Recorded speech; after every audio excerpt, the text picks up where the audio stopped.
Now we come to lesson 8, and it's about planning and leading worship. Keep in mind that this is a class primarily for pastors, and so therefore there are emphases on planning and leading worship, which most of you will not be involved in, but it's still interesting to hear and to learn. Before we go into planning and leading, let's have a word about dress in worship, which is another battleground. Truly. Was truly a dress? Yeah, a wedding dress every Sunday, yes. I think I've mentioned before that we should be mindful who we are meeting with. That I think we should take seriously how we dress. On the other hand, and of course there's another side to this, we don't impress God with our dress. The main important thing is the heart with which we go. But usually the heart expresses itself in circumstances, in our actions, right? Also in how we dress. So when we have people, or we had people that come in America to worship service with Bermudas and flip-flops. And I think that takes it too far. And I think we should at some point approach people like that in the kindest and most gracious way possible, but reminding them whether they're aware with whom we are meeting or who we are worshiping. What I want to talk about mainly is the dress of the pastor, because we have this discussion among Presbyterians. Some of us wear robes or a Geneva gown, and I did that too in the past, but I think it is important when it comes to that where you are. If you are in the south of the United States, where it's mostly Baptistic, Southern Baptist, and you walk in with a robe, people think you're a Catholic, you know, even if it's a Geneva gown, you know, just a plain black. We just have plain black, like the Lutherans, very much like the Lutherans wear. So there's arguments for and against it. Lloyd Jones was very much for. Martin Lloyd Jones in England was very much for gowns. He said it is good because it hides the man and it emphasizes the office. Okay, that's what Lloyd Jones said, and that's basically the opinion that they say it shouldn't be business attire because it's either a gown or business attire. It shouldn't be business attire, and it shouldn't be brands or designs, but if everybody wears a gown, then the office is emphasized, just like with a judge. The other side says, well, there's a third way too, and the Dutch have had it for a long time, where the minister didn't wear business attire. He wore a suit and a tie, but the suit and tie were black, and the shirt was white. And many ministers in Holland still wear that. In America it has almost disappeared. I usually wear a dark suit with a dark tie, either dark blue or black, simply because I'm in the Dutch Reformed area, and it helps people associate me as a pastor. But I have absolutely no problem. When I was preaching in one of your churches, I had this tie. So, yeah, I think the only requirement is that the pastor, and that's not a biblical requirement, I think that's a word of wisdom, a pastor should wear in a way that he's being perceived as orderly and festive, whatever that means, you know. In Africa with 50 degrees, you're not going to walk in with a black suit. I mean, that would be absolutely stupid, you know. But I've made it a habit. I don't think I've ever preached in my life without a tie. But that's not a rule, and that's not a law. It has a lot to do with the culture around you, you know. But in the culture where I am, it would be kind of inconceivable that a serious pastor doesn't wear a tie. You know, you wouldn't be taken seriously. At least that's what I think. So wisdom, just apply wisdom. Look what the culture is, and I think a rule of thumb is that the pastor should be dressed festive in order to reflect the solemnity of the occasion. and not trying to be a cool guy. We have too many of these, you know, guys with jeans and Harley Davidson t-shirts who preach from bar stools, you know. We have too many of those who try to show that they're just plain people. No, the pastor shouldn't be a plain people. He should be a man who knows God and knows the holiness of God. But that's about as much as I'm going to say to this topic. That's a question of wisdom. A pastor has a very stressful week, and I don't know if church members always appreciate that. Our week is really stressy. The sermon is always on your back. It's like a monkey that you just tie to your back, and it hammers on your head the whole time. You cannot relax, because even if you, let's say you go to the beach, you cannot relax because that's sermon. You know, you just have the introduction. You haven't done any translating or exegesis, or let alone a structure or anything. So you have to be sympathetic with your pastors. And it's not only the sermon. I mean, one of my daughters kept saying, she still says it, she's now well in her 20s, well, closer to the 30s than to the 20s, but she always says still, why are you so stressed out? You only work 1 day a week, you know? So just for your information, a sermon preparation takes between 15 and 25 hours. And that is sometimes hours where you just bang your head against the wall because you cannot open that passage, you know? And so I have to prepare 2, for example. We have 2 services every Lord's Day. And then it's not done, you know? Then there's sick people to visit, the visitation. There is unruly people who have some complaint. Then you have your own family too, you know? They have needs. And well, in my case, I have a full-time position at the university, a full teaching load. So you have to be gracious with pastors and with their time. And then you not only plan the sermon, you plan the worship service. So this afternoon I was busy planning the worship because I'm preaching on Sunday, if my flights get through. So it's constantly something. And the main amount of time will and must be devoted to the sermon. Period. Everything else has to wait.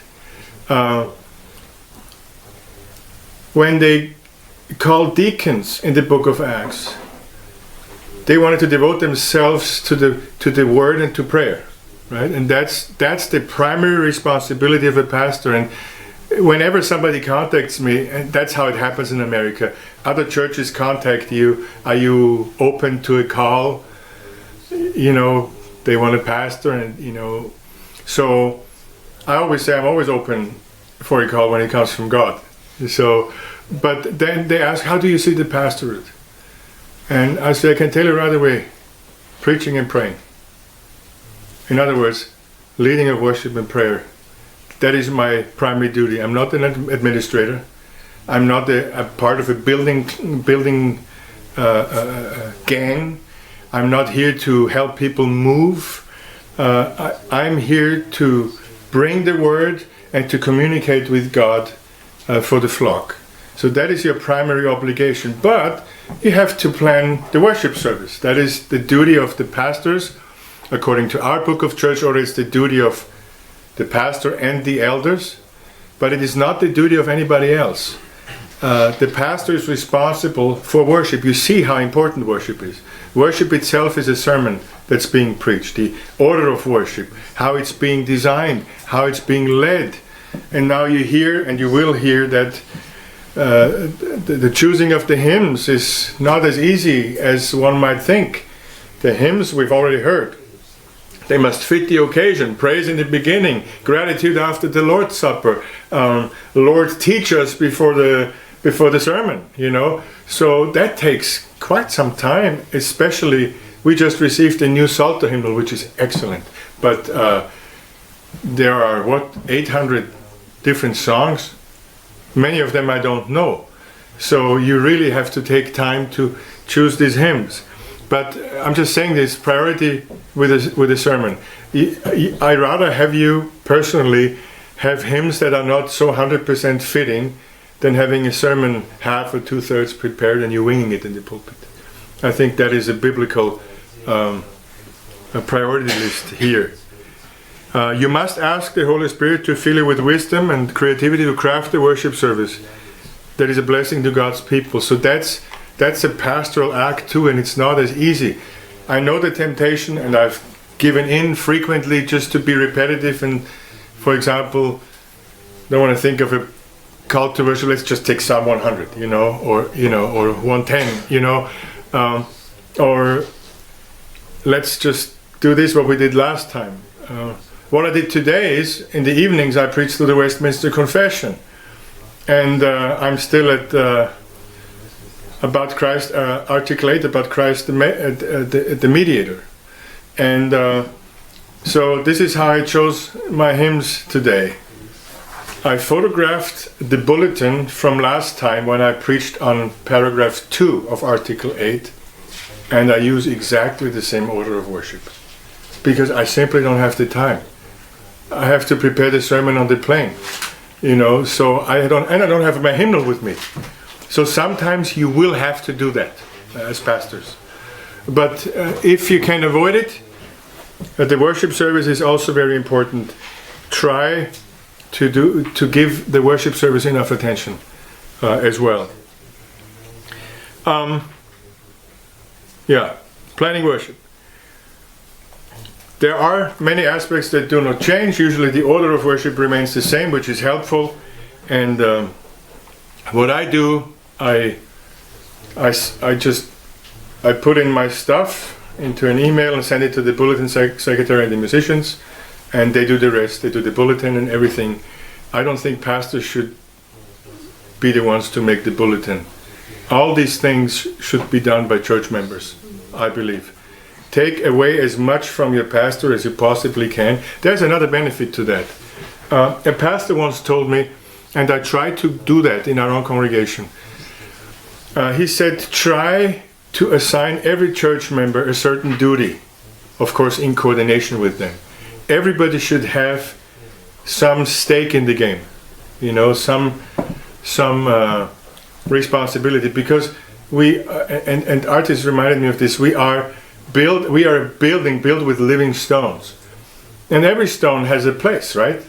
And so the more people you give, one of my sons is one of the sound engineers, another one plays the piano sometimes, and so everybody does something, and it also gives the people kind of a feeling of ownership. They are part of this. They are in this. You don't want people to be consumers. Come in, come out. Just consume. Just take. You have to also give, and I think that helps you as a minister, and it also helps them. But the minister is not an administrator, and he's not one who cleans the building. That is not what he's called to do. This is not arrogance. And in the book, the author writes, well, I understand if nobody else does it, you do it. Because if nobody else does it, you're the only guy who's really being paid full time. Or if they associate those two, you do it. But you shouldn't have to. Because if you have to do that too, it's not like the church can say, oh, we squeezed even more out of him. No. If you have him do that, you harm yourself by giving him less time to pray and to prepare his sermon and worship. You're harming yourself.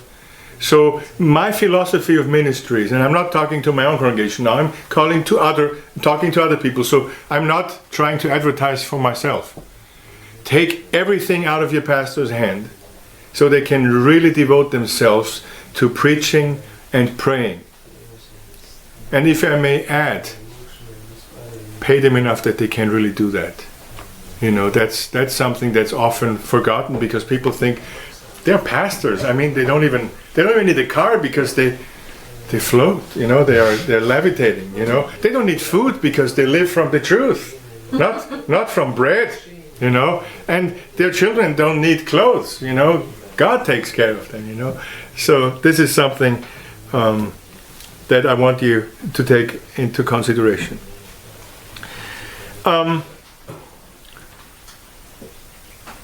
He writes, there is one practice that if you cultivate it will help you be creative in your worship planning week after week. The practice is choosing the specific elements of worship based upon the theme of your sermon. And I think that's really good advice. When you prepare the sermon and you know enough hymns, they might just come to mind as you prepare the sermon and say, oh, that would be a good hymn. Write it down.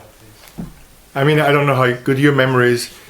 I say, oh, I'm going to take that hymn. Which one was it again? I forget. I have to write it down. He gives a few examples here. Maybe you're studying the fruit of the Spirit in Galatians 5, and Psalm 1 comes to mind. The righteous man planted by the stream of water and bringing forth fruit in season. And then he asks, how could you use Psalm 1 in the worship service? Well, I have an idea. Sing Psalm 1. Or you find a hymn. Do you have any psalms that are translated into songs? We have some. Our Lutheran brothers have okay. some good work. That's a lot of work to create a psalter that it might take half a century. We don't.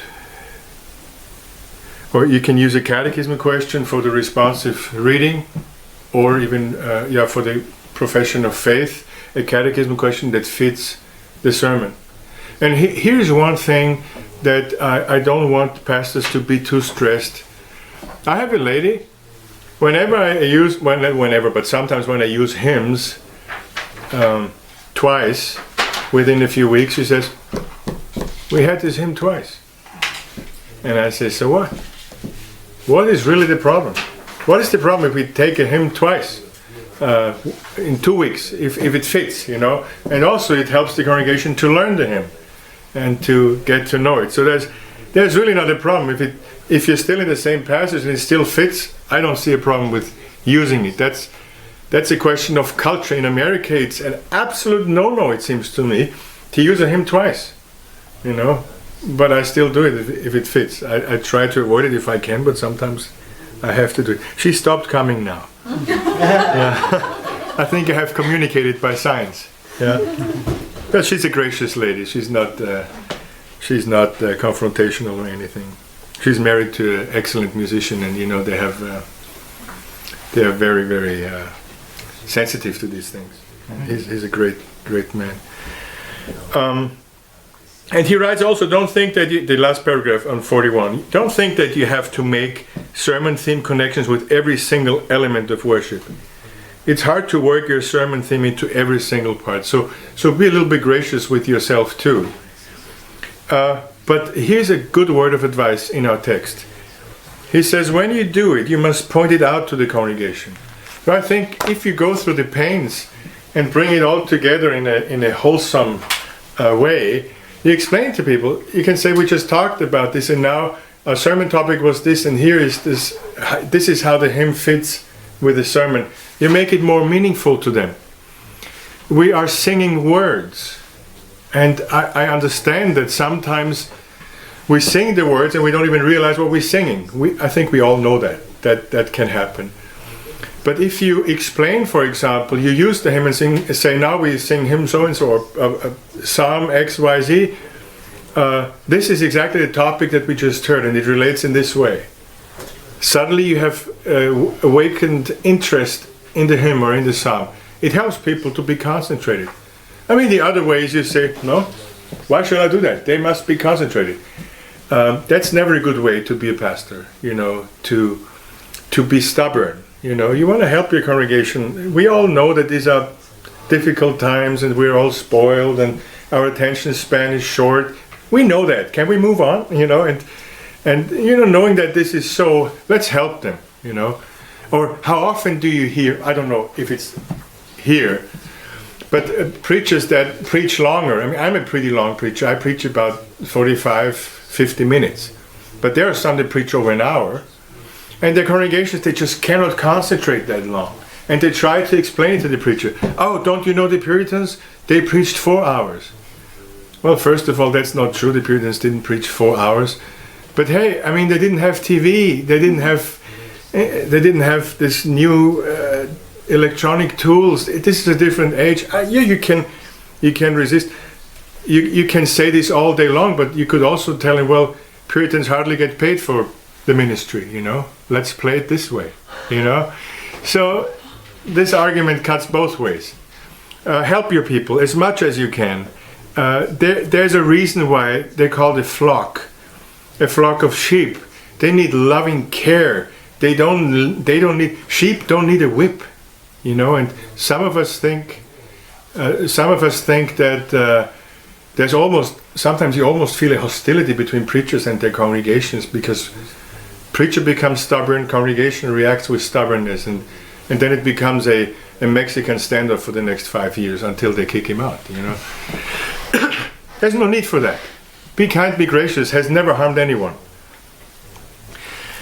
And then it talks about special services, and we talked about Christmas service, and I told you, because I was asked, I think Sonny, you asked about Christmas service, and I think it's a fair enough question. I told you I have no big problem with it, and I love the Puritans, but I still don't have a problem with the Christmas service. If it's an occasion, our culture, if it's the one day in the year that somehow the name of Christ comes up in some context, we're going to use it. And we are not bound to only worship on the Sunday. We must worship on the Sunday, but who said we could worship every day if we wanted to? So when Paul says, I've become all things to all men, that I might gain some or save some, well, Christmas is as good a place to do it as any time. So I personally don't have a problem with the Christmas service. What I have a problem is what he writes later. There I have to say, and again I say it's a very good script, very good, but here he writes, on Christmas Eve, in our church we have children read the Christmas story from the Gospels, and in between each reading we sing Christmas carols and listen to special music by different church members. We have some special instrumental music. I have a shorter message than usually. At the end of the service we turn off all the lights and everyone lights a candle.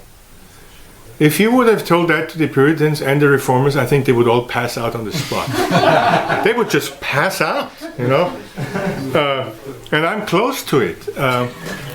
Because, and I don't know why he's written it, or maybe somebody else has added it. It doesn't seem like the rest of the script. So I have the suspicion somebody has added this later. Don't do that. Don't do that. If you call it a worship service, it has to be a worship service. Now, and here's a caveat. In a few hours, my congregation will come together for a Thanksgiving meet. They call it service, but it's not a service. So there's one family, they have a bunch of children, and they're very good with string instruments. One of our elders is a string professor, a string teacher, and he has taught the whole family. And they sing hymns and songs, and there will be prayers in between, and that is perfectly all right. But I'm getting tired to say this is not a worship service.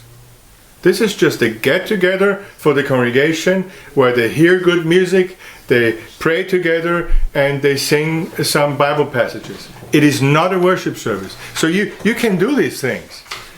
But please, please, please don't call them a worship service. A worship service is never a performance. This is a concert, what is being described here. When you have people on the stage performing. I mean, a lot of my colleagues have a problem with the choir. I can live with the choir, and I'll tell you why. If the choir helps the people to be led in singing. They had that in the Old Testament. They had the Covenanters in Scotland and in Northern Ireland. They still have presenters who begin the song, so that the people find the right tone and they lead them in the singing. So if that's the choir, I have absolutely no problem. But as soon as it becomes a performance, then you're moving from a worship service to a theater. And again, there's nothing wrong with having a choir evening with a choir concert. Just don't call it a worship service. That would be the best way to do it, I think.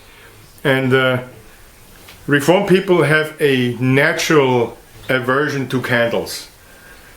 I think it's a little bit hyper, and you can imagine the reason, right? Why Reformed people don't like candles, because of Rome, right? So because the Catholics have used candles so much, the Puritans were totally against it, and the Reformers were against it. I don't think a candle is a problem, but if you overdo it and start a big candle lighting there in the worship service, what element would that be? Candle lighting, you know. So I have no problem if there is a candle, but also we're not Catholic and we don't have to be phobic about it, but I would be careful with candle. We also will not have a Christmas tree in our worship service. I also resist the flag. Many churches have the American flag. Wrong sphere. Yeah, our citizenship is in heaven. If I come to a church that has it, yeah, I'll still do what I have to do, but I will ask at some point, can we maybe remove the flag? It's very dangerous in America to say anything against the flag. Well, it's a piece of cloth, isn't it? You know, and, but they have a different way of looking. Of course, they would say also, hey, Dr. Walicord, you talked about symbols for 4 days now, and now you're calling the American flag a piece of cloth, and I say, okay, fair enough. I'm quiet. So be careful. You can have all kinds of celebrations, you know. You can have the children performing something or singing something. That's all wonderful and sweet, and I enjoy these things if they're not too long. But don't call it a worship service. That's all I'm saying. And then leading worship. When it comes to leading worship, it's good to start with a very practical matter. As the pastor, you're responsible for the physical arrangements and cleanliness of the worship space. I would loudly object to that. You are not responsible for the cleanliness of the sanctuary. You are not responsible that everything is arranged. That is not the job of the pastor. What he means, I think, is if it's not working well, it's going to fall back on you. That's what he's saying. But I hope you all agree with me that this is not the pastor's job to clean the church. Of course, he says the pastor shouldn't be too arrogant to do it, but that's not the question here. Getting back to Old Testament, yeah. The tabernacle and the temple, yeah. Wasn't that the office bearers and the priests who cleaned everything after sacrifice? Yeah, because nobody else could come close. That was the reason. Yeah. Oh, nice try. For a moment you had me there. You gotta be careful with her. Yeah. Oh my. I have a question about yes. The sermon. Well, as I understand, at your church, the children don't have Sunday school. They stay at the service. Mm-hmm. Okay. So how do you help them to understand the sermon? Do you have explanations or something? Yeah. Two things. First of all, you have to preach in a way anyway that even children can understand it. They will not understand everything, but they will grow up and this is the funny thing with children, and many people have confirmed that to me. What I've observed with my own children, they hear everything, and as they grow up, as little ones, they don't know what it means. But as they grow up, the things they hear over and over again, it suddenly connects. And my children are sometimes better theologians than I want them to be. Because they start arguing with me, just like you. Yeah. And they get me sometimes, and I have to say, I come back with an answer later. That's the one thing. And the second thing is we want to encourage our parents that on the Sunday lunch table, they talk about the morning sermon with the children, and at the dinner table, they talk about the evening service sermon. So it's the father's and mother's job to explain things and to ask them about it. So, and what is your view of Sunday schools? We have a Sunday school, Okay. but we have it after the worship service for the whole congregation. Oh. So, for example, now I teach through Old Testament, New Testament, covenant theology. So that's what we do, the whole. So that's a different approach from what we have here. The Sunday school movement came from England. Yeah, it's a different approach. We are family integrated, which means that we have our children in the worship service, and only when they're really tiny and they're very loud, we have a cry room that has, and I hated it. It has a sometimes I'm there, yeah, and cry. It has a mirror on the outside, and you can see through from the inside, and you hear the sermon. You're basically still participating, but you're in a separate room. I just hate the mirror because it seems to be addictive to people. Some people constantly look at themselves in the mirror, and it drives me crazy. So yeah, we have a cry room. Just to answer your question, yeah. So yeah, that's a question of taste. How to do that? I cannot really argue against a children's Sunday school, other than in the Old Testament in worship the families were together. As well as in the New Testament. As well as they were in the New Testament, yeah. But again, this is one of these cases, yeah, it's... So here's what I often say when we have guests and the children start to make a little bit of a noise and you can see the mother getting nervous, and sometimes I say from the pulpit, it doesn't matter if they make a little bit of a noise. This is music, you know. We gotta have a tolerance for the children, you know. I mean, unless they scream top of their lungs, I say, don't go.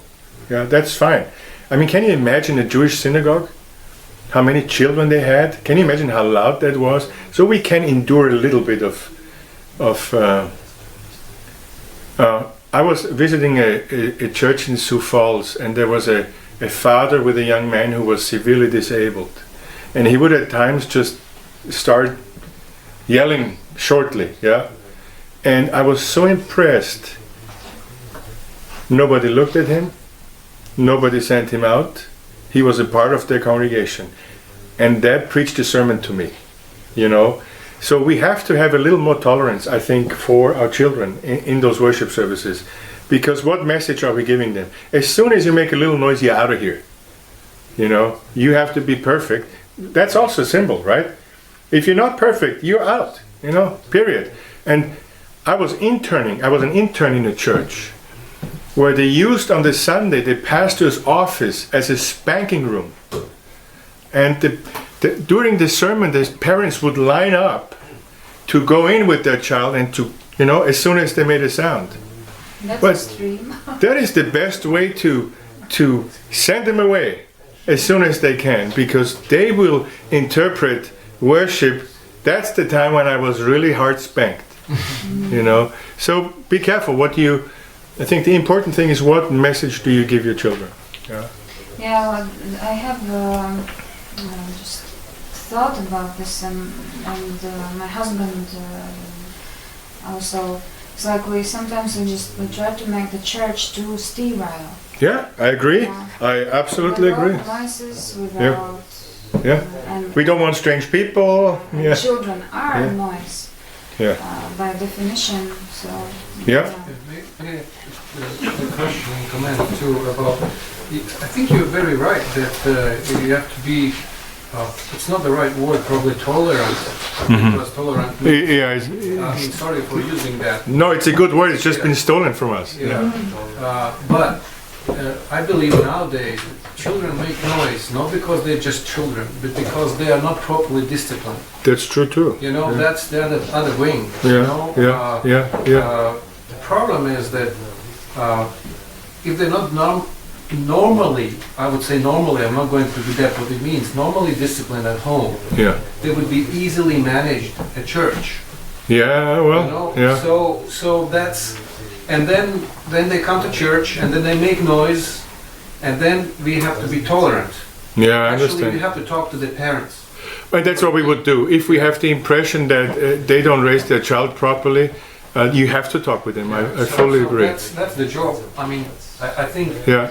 So it's it could be a very long discussion, you know, but. Of course. Yeah.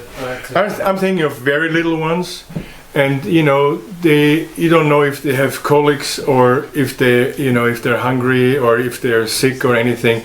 But I totally agree. When they're toddlers, I mean, they must be disciplined. There's no point. And if we have the impression people don't do that, we have to talk with the parents, because there's some situations that we have newcomers, and of course we don't push them out. We don't say anything to them for the first time, because I mean they're newcomers. Yes.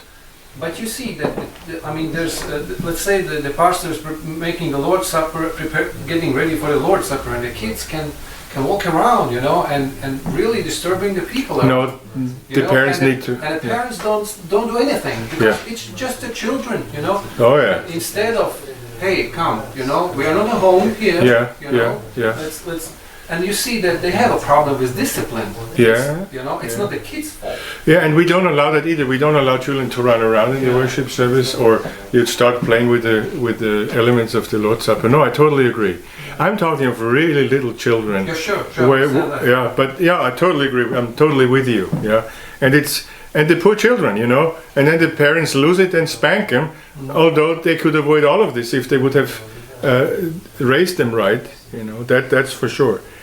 What else do we have? Yeah, then we have the issue of rubrics.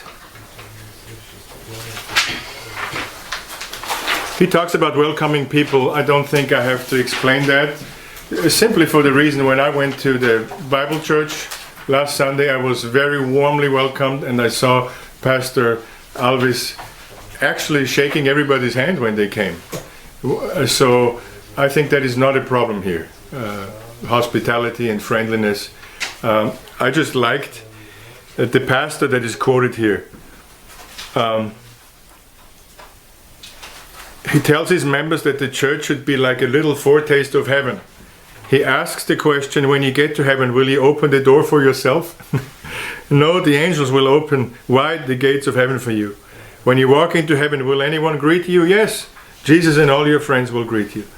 When you get to heaven, will people smile at you and tell you they are glad that you're here? So this is really good. I mean, I've often seen people, they come to a church for the first time, and then after the service I usually talk with newcomers, and they will tell you, well, we were in this and that church and everybody ignored us, and people don't like that. I also think you shouldn't be too thin-skinned, but people realize that. They go to a church, they're looking for a church, they just move to the area and they go to a church and nobody speaks with them. I personally love that. Leave me alone, I'm a guest, but that's me, because I'm actually, you will laugh, but I'm actually an introvert. I'm very bad at small talk. You saw me standing around alone here while you talk. I'm very bad at small talk. My congregation knows it. I tell them frequently. Because here's the situation. You stand at the buffet and somebody comes and says, hey, how are you? How are you doing? What's new? To talk, and then, something else, and then like, okay, yeah. Oh, I need to go, So, because Americans for some reason don't end the discussion, You did something great. I talked with you, I think, and then you said, well, thank you for the conversation. I found that so nice. And I knew it was over. I really enjoyed it. But the pastor should actually be very good with small talk. I'm very awkward in that respect. I'm trying to learn it. My wife helps me. She just says, ask the questions, the W questions. Who, when, how, how is not a W, but it has one at the end. But just ask questions. People love to talk about themselves. So I'm trying that now. And but it's really, most people want to feel welcome. They don't want to be pestered, that somebody always is at them. Like you go through a shop and there's one shop assistant after the other who goes after you. But they want to know you're happy they're there. And as far as the pastor's greeting is concerned, it is more our practice that before the service, the elders and I pray. I usually don't interact with people before the service. Also, I want to keep my mind, and that's in the whole area like this, where I am. So the first time usually people see the pastor is when he walks to the pulpit. And then at the end, I wanted to tell you that too. After I give the benediction, we sing the doxology, and it could be anything. And while we sing the doxology, while we sing the doxology, I walk to the back. So, and the people stand up, not before I've arrived in the back, and usually that's where you greet them. So in the Dutch Reformed churches, you greet them on their way out, which basically means the Dutch usually leave quickly after the service, but that has a good reason, historically, because the last thing they want to have in mind is the sermon and not small talk. That's the official explanation. Presbyterians hang around and drink coffee. So I'm standing in the back, and people, either when they leave, shake their hand. An old pastor once told me, he said, I try to have personal contact with every church member on every Lord's Day. So he tries to shake everybody's hand or clap them on the shoulder or anything, pat them on the shoulder or anything. I know one pastor, he has a large congregation not far from us. He always fist bumps with people. I think he's germaphobe or something like that. but it's good. Try to, as a pastor, try to have personal contact with as many people as you possibly know. So I go to the sound box when I'm done, and I take the microphone off, and I always ask, so how many minutes was it today? And it's become a joke with this young man, and they say, oh, today you went over 50, and I'm like, it feels much shorter, and then we have a good laugh. Interact with as many people personally. People want their pastor to interact with them, and I think rightly so. So, and this old pastor told me he wants have physical contact, and don't misunderstand that, of course, with every church member when he can. Shake hands, pat on the shoulder, hug or whatever, so that he's the shepherd, and I was really impressed by that. He really does that. He's a real shepherd. And loves the sheep, and he shows them. I think that is a good rule of thumb. But also with guests, be kind, be hospitable. Maybe as you grow, you will assign a greeter or two every Sunday that greet people and help them find a space to sit, a seat, or wherever they want to be. So that's very good. Now then we have the transitions. It just says between the elements of worship, you want to have smooth transitions, and that is really a question of taste. I have seen and I've done just one element after the other. I don't think it's really a problem, but a transition is as much when you say, let us now turn to the Lord in prayer. That is already a transition. So you don't have, some people are very good, some preachers are good with these transitions. They feel very elegant from thing to thing. I'm more wooden. I don't like small talk. That's also, so suddenly between two elements, I'd rather have element after element and just introduce it with a sentence or two. My people know it, and it's not a problem. But there are pastors, they are so eloquent. It's like you're gliding on one of those water slides, from one element to the other. It's not my gift, but I enjoy it when I see it. But he says, let us pray is already a rubric. Let us give the Lord our tithes and offerings. That would be more my style. All he's saying is, let the people know what you're going to do next, especially for guests' sake. Don't just do it. And he remembers he talks about Anglicans and Roman Catholics, or he talks about the Russian Orthodox, where one element comes after the other. People know when to rise, when to sit. Well, they don't sit, right? The Russian Orthodox stand. Yeah.